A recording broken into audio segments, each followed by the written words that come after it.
Hello everyone, I am Tessellating Hexagons, and it happened again! It's the day of the second semi-final, and I'm so not emotionally prepared! This keeps happening. Every year it gets faster and faster. Like, 2014, first semi-final happened, and then, oh, I have to wait an entire day until I have to wait another entire day until the second semi-final. This year and last year, it's like semi-final 1, and now here's semi-final 2 as well, and it's the same amount of time in between, but still it feels like it's crept up on us entirely too quickly, and I'm so not ready! I'm sure my heart will be broken, because semi-final 2, also not easy. I mean, it's a different kind of not easy to vote in, or predict, or whatever, but it's still not easy, it's not kind, it's... I scream. But, oh yeah, I probably should plug that this is probably your last chance to actually get a scorecard from the link in the video description, because I made it myself for my radio show. I've plugged that enough already.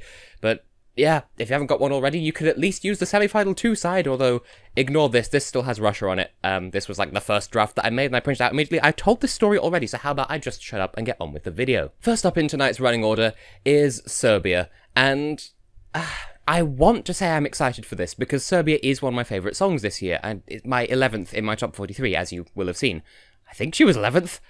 I'm starting to doubt myself now. Well, I've seen her rehearsals, and I admit the acoustics didn't inspire confidence. I'm hoping she's pulled it back. I've heard reports from yesterday's jury show that she is very much in the zone now. She's given some of the best performances so far that she's given since arriving in Kiev. So... I'm hoping this will go well for Serbia, because it is a very good song, it is very impressive, and I do like the instrumental bit at the end. That's the bit that really sold me on the song, but you already know that. So, I'm hoping it'll serve her well, because Serbia are almost always a guaranteed finalist, apart from the 2 years that they weren't. And I feel as though this is the sort of song that would guarantee them a spot in not only the final, but like the upper echelons of the final. Maybe not first, maybe not the top 5, but still up there. I get a similar vibe as Armenia last year, like 7th-ish. That's not my formal prediction for the final, but, I mean, if I'm right, I'll take it. And, in a similar kind of vein, second up is Austria, and this song is adorable, and I will fight anyone who tells me otherwise. So, I would have thought that this is a really difficult one to judge as to whether or not it will qualify, because it is a curious song, at least in terms of it's safe and radio-friendly, but by that same virtue, that kind of makes it stand out. So it's not as fiercely competitive as some of the others, but it still has a strong atmosphere. It's got interesting staging. He's basically playing the boy from the DreamWorks logo, which I'm not unhappy with. And he may or may not have little silver wings on his shoes, so okay. And he's demonstrated that he can give really convincing live performances, so... I want to believe that Austria can qualify this year. I hope they do, because they seem to have made some sort of agreement with the King of the Fairies to have sort of whimsical fantasy settings for their Eurovision songs the past 2 years in exchange for doing decently. And he deserves to do decently.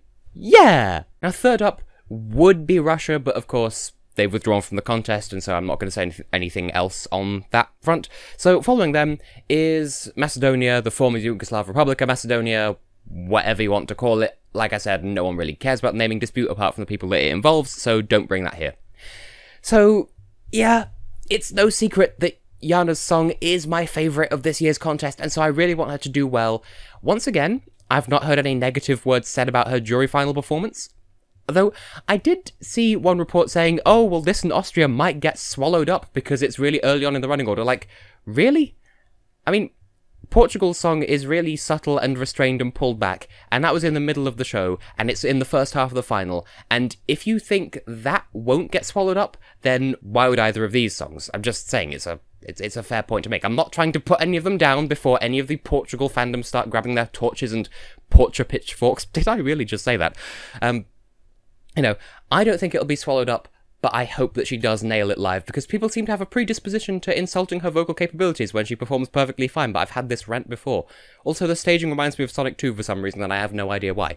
Moving on. Song number 4. I was about to say 5, because, of course, I have the old running order on this sheet, but after Macedonia is Malta.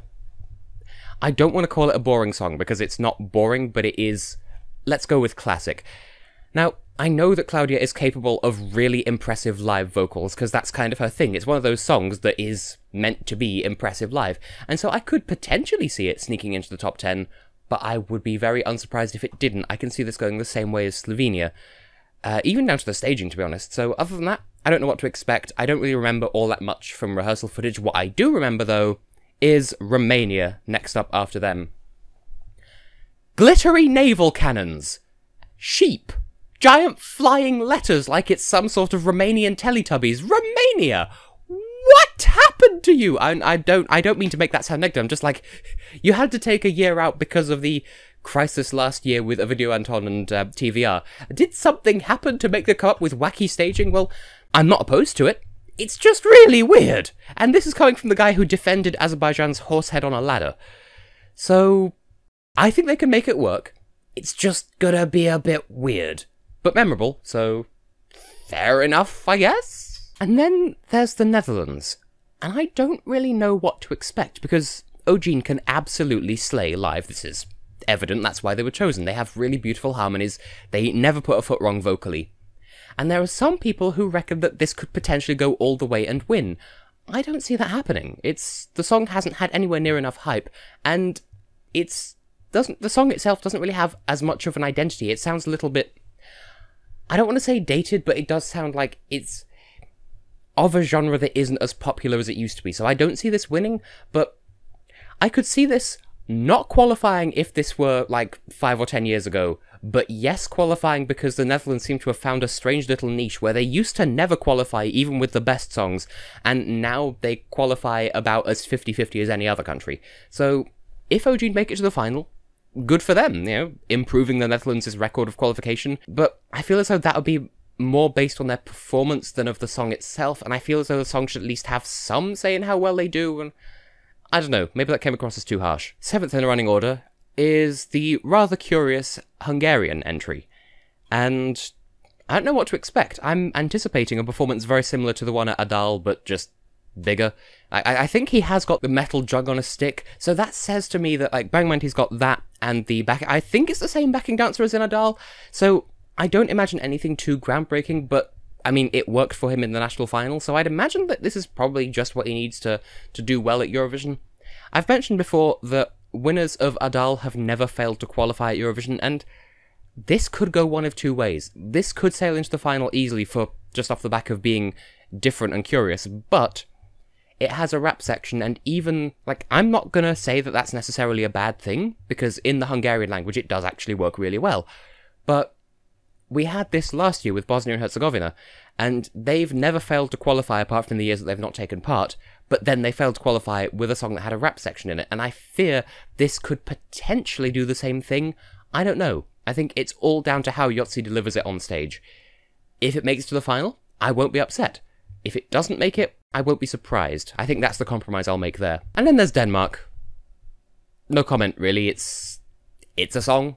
I expect it to be staged like a song. Hopefully, the staging will have much tighter focus than in Dansk Melody Grand Prix, because I described that as Jorksentelisinkohan choreography, because she just wanders around the stage aimlessly. Hopefully, this has a tighter focus, because I think staging is what let Denmark down last year, and if it happens again this year, I wouldn't be surprised, because Denmark is sort of like the reverse of the Netherlands, where they used to do decently in the qualifying department, and now, much like Iceland, that sort of seems to have dried up, which is a bit of a shame, but I feel as though at least some of the hype for this song, if I'm honest, is off the back of Anya's song from last year, and a vote for Anya this year isn't a vote for her song last year. I don't know why I need to explain this, but some people don't seem to understand it. If you like this song, fair enough, it is a song that you can like. And if it qualifies, I won't be surprised once again, because it is a song designed to entertain, much like Poland last night, in the last semi-final. It's one of those sort of songs, so if it qualifies, I won't be surprised, but I do hope the staging does retain the focus that it needs, though. Oh, and then there's Ireland with their hot air balloon for some reason. I stand by what I've said for both Denmark and Ireland. This year is the most likely either of them have been to qualify compared to recent years, but that doesn't guarantee them a spot in the final. I think Brendan is certainly capable of delivering a qualifier-worthy performance, but as we saw on Tuesday with Finland, just because it's worth qualifying doesn't mean that it actually will. I hope it does, just because Ireland need some sort of evidence to prove that, hey, you are doing the right thing by moving towards a more streamlined selection process rather than just having 5 guests on the Late Late Show and hoping for the best, because that seems sloppily handled, and if you've been on my channel for a while, you'll know how I feel about RTE's approach to Eurovision. So the last 2 years have been an improvement structurally, but they need the results to back it up, and verify that validate that in their minds. Similarly, I mean, Latvia, hopefully this year won't make them think that they need Aminata in order to qualify, so I hope that by that same token, RTE won't take this as a sign that they need the Late Late Show in order to qualify, because that wasn't working for them either. So I'm hoping for the best for Brendan, personally. And then there's Soon Moo, or San Marino, as most people know them. Queen Valentina and her friend.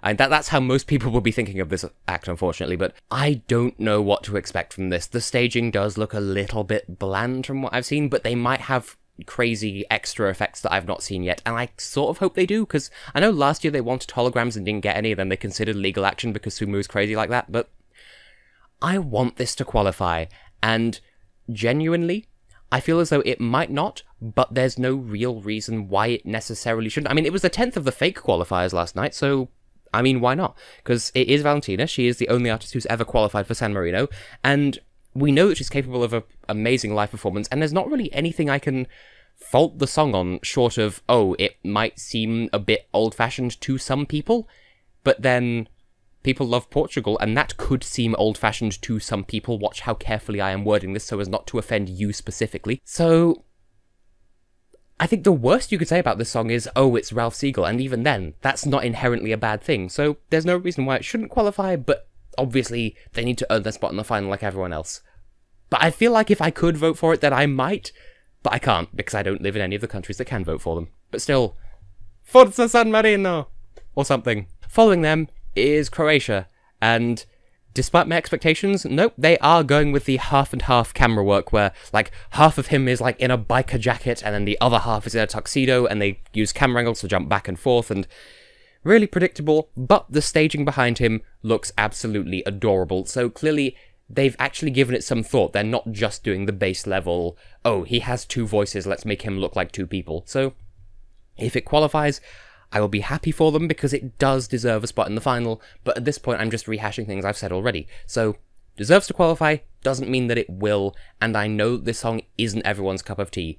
But hey, I mean, it's in Italian, so it brings some spicy foreign to the table in the same way that the Hungarian song does, and others may also do.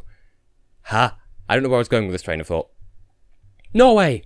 Absolutely love them. If they don't qualify, then something's wrong with the universe, clearly. What I mean to say is, it's a really good song, but I know some people don't completely, like, they're not entirely on board with it. And apparently, last night, they requested to perform a second time because Joust's mask didn't light up, but they were denied it because that was just a visual effect, which is fair, I suppose, because Sweden threw a hissy fit in 2014 when one of their lights didn't work and they weren't allowed to perform a second time, so all's fair, I suppose. It is just a visual effect, and the juries aren't supposed to vote based on that. They're supposed to vote on the whole package, and a technical failure on the department of the guy's mask who isn't even doing the singing shouldn't do them any damage. It's a good song, it's refreshing and a bit different, and I hope people appreciate that, because the final will be very much remiss without them, and we must honour the great cosmic agreement. Slovenia haven't qualified, so Norway has to, otherwise the universe will be all out of balance and such like and things. Switzerland! People love it. I am sort of lukewarm towards it. I don't hate it. I'm not head over heels in love with it either, but Time Bell are a really lovely group.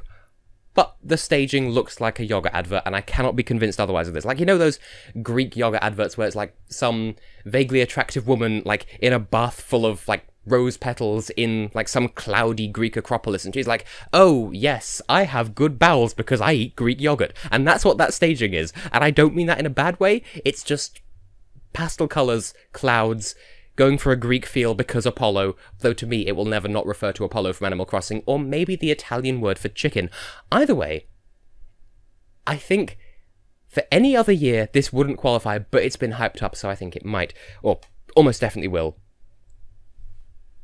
Whatever, I mean, I would like to see Switzerland in the final again, because they've sent final-worthy songs in the past couple of years and it's not worked out for them, so give them that shot of energy that they need. Not sure what this is all about, but hey. And then there's Belarus. Similarly, I did say, back when the song was first chosen, how well they'll do is dictated entirely by how much hype they're able to maintain. And they've maintained quite a bit of hype. They've been watching other people's rehearsals, even on days where they're not supposed to go in. They have a hovercraft, and it's fun, and it's in the Belarusian language. And at this point, people aren't sick of the song, people are still charmed by it, so I think they stand a legitimate shot. It should be really interesting, and I'm glad they're getting to represent the Belarusian language at long, sweet, tasty last. I'm not going to say they're going to come sweet, tasty last. I doubt they'll be last, no matter what happens. That is a formal prediction here and now. As for whether they'll finish 1st or 17th or anywhere in between, I don't know, but they definitely won't come last, unless they fail the performance, but even then, I don't know. Ha! Then next up, Bulgaria. One of the hot favourites. I still think that, especially now that all of the hot favourites in the final, I think, are drawn in the first half, apart from the UK, I think Belgium, and Sweden, if you even consider them a contender, which I don't want to, but whatever. Bearing in mind, like, some of the heavy hitters are in the first half, Bulgaria really could win this year's contest, and I would be 100% at peace with that. They totally deserve it, provided that the staging is up to scratch. I've heard that it's very emotional, very intense, and that Christian 100% delivers on the vocals, so if this wins, I will not be salty. But if it doesn't qualify, I will bring a metric ton of salt to the nearest swimming pool and just roll around with it. Please don't hold me to that, because last year's joke about eating a shoe I was willing to follow up on. This year, I can't afford that much salt, so please, Bulgaria, qualify. Followed by Lithuania. Now, I have the tendency to describe this song as hot garbage, but I mean that as a term of endearment. I don't hate this song. My mother has grown to like it more, and actually so have I. Yeah, it's not endearing just how much the singer says yeah and behaves like an overexcited puppy, but there is some kind of allure about it. Maybe it's an sort of a liking it ironically kind of way, but it is still kind of fun. And I do like the dance to the rhythm of the soul bit. I have no idea what that means, but I like it. I like the sass of the backing track. I still think that the brass section sounds horribly synthetic, but if she performs it with conviction live, then it might come in the upper half of the non-qualifiers, but honestly, judging by how poorly this one's been received, I don't see it making it into the final, but you never know. Stranger things have happened. And there's Estonia. And similar to Switzerland, I feel as though any other year, this could go one of two ways, either qualify or not qualify, and I wouldn't be surprised either way, but it's been so hyped up, despite the fact that it is a very Sven Lohmus song, and those tend to be sort of hit or miss with the Eurovision crowd, but it's been so hyped up that it's almost guaranteed a safe passage into the final, and I don't see anything wrong with that, as long as they have the charisma on stage that they lacked in Ace Lowell, because they didn't really have that much chemistry, and they need that to sell a song like this. I mean, it's supposed to be, you know, cold light of day after a relationship's over, they're not seeing each other anymore, but they still need some level of connection on stage, and they didn't have that in Ace Lowell. If they have that now, then great. If they qualify, then they deserve it. But if they don't have the chemistry, then I'll be a bit I don't know. We'll see what happens with this one. It should be one to watch no matter what happens. Like, I don't think it's a contender for the win, but it is still popular enough, and I don't begrudge them that. And then closing out the show is Israel, and I make no secret of it, I do really enjoy the song. It's a good old sort of party fun time. Like, it's the sort of thing we'd expect from Israel since their return to form in 2015. I say that, actually, their song from 2014 and 13 were both very, very good, but just didn't qualify for whatever reason. And then 2015, 16, and hopefully 17, they're back in the final, and I don't know what's changed apart from, I guess, they've had Imri for all three of those performances, so he's qualified twice as a backing artist, so maybe as the lead artist, more of the same? It's a good song, I like the lyrics. I do wonder about the staging, because the background behind him is like a picture of him that then breaks, which is taking the lyrics a bit literally, but whatever. I think he can make it work. I think there's going to be some fun choreography in there.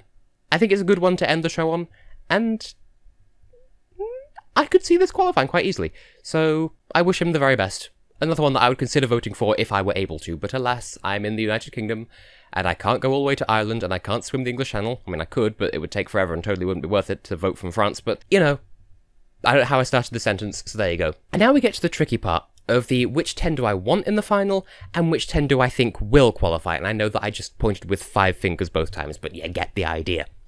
So, as ever, in no particular order, and I am doing this completely on the fly. I think in previous years I wrote it down beforehand, but no, this is me improvising in the moment. It worked for me on Tuesday, so let's see how accurate I can be this time. So, the 10 countries that I want to see in the final, but this isn't a prediction, are Serbia, definitely, Austria, Macedonia, absolutely, Ireland, San Marino, Croatia, and Norway, and Bulgaria. And I think Israel, and then I come unstuck. Because I would like Belarus. I wouldn't be upset with Lithuania. I wouldn't be upset with Hungary, but I think I'm going to go with my gut and say Belarus. Because it's fun and it's in Belarusian, and I don't know what to expect, but if that happens, I will be happy. As for the 10 that I think will qualify, well, this is going to be a nightmare, isn't it? So, let's see just how accurate I can be. I'll start with the same 3, Serbia, Austria, Macedonia. I think those 3 are more likely to qualify than people might give them credit for. I think Romania is probably dead set to qualify at this point, and the Netherlands have so much hype that if they don't, I will be surprised. Then I think Hungary is a contender for it, Israel, Estonia, and Bulgaria. But then, god damn it, there are still so many countries that I think are likely to qualify, so, you know what, scratch that, give me a second go. Israel, Estonia, Bulgaria, Belarus, Switzerland, hopefully Norway, the Netherlands, Romania, Macedonia, and Serbia. And if I got one right, which I just now removed, I will be rather upset. I told you, it's so difficult. Like, what is this semi-final if not... But I can't get angry, because that just means that everyone's sending good songs. Well, all that remains is to actually watch the show and find out for ourselves.